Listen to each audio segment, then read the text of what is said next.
রবিবারে দিই মুখে দেশের বাইরে। আর যেহেতু অতদিন ধরে আমি খেলছি, সবই আমার তো বাইক ব্রাদার্স, সব আছে বাইক না, কিন্তু আমরা সবাই একলগে খেলাইছি, আমার ভালো লাগছে, একটা সুন্দর টাইম কাটাইছি আর কি সবার লগে। আর সেও যদি আমার আসলে ব্যবহারে বা আমার কোনো আচরণে যদি সেও মনও কোনো কষ্ট হয়ে দেখেন, আমার আসলে আমার ক্ষমা করে দিবা। আর সবসময় আমি গলি ইলেভেন ফাদারের লগে আসি, আর কোনো যে কোনো সময় যে কোনো দরকারে যে কোনো স্পন্সার থেকে শুরু করে যে কোনো কিছুর লাগে আমার নক করবা আমি করবো। আর আমার একটা ব্যাগ আমি আনাইছি, আমার খুব শখের ব্যাগ, যদি আমার নাম লেখা আছে আর কি, আমি গলি ইলেভেন ফাদার্সে আমি এটা গিফট করতাম আর কি। আর আমার একটা ফেভারিট ব্যাগ এটা।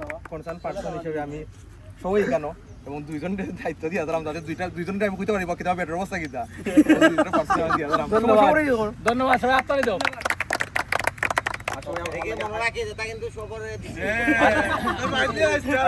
আমরা সবার পক্ষ থেকে শাওন ভাইরে কইলাম, অনেক কিছু খেলার মুহূর্তে বা অনেক কিছু ইয়ে করছি, মনে কিছু রাখতাম না। আর যাতে সব ওরকম বন্ডিংটা থাকে, আবার আইয়া যদি ওরকম পাও। আমি তো আইমু আইলে এই অফার ইয়ে করবো, আর আমার লাগে আশীর্বাদ বাদ দোয়া যে আমার লাগে ওটা করো। ওকে, ঠিক আছে।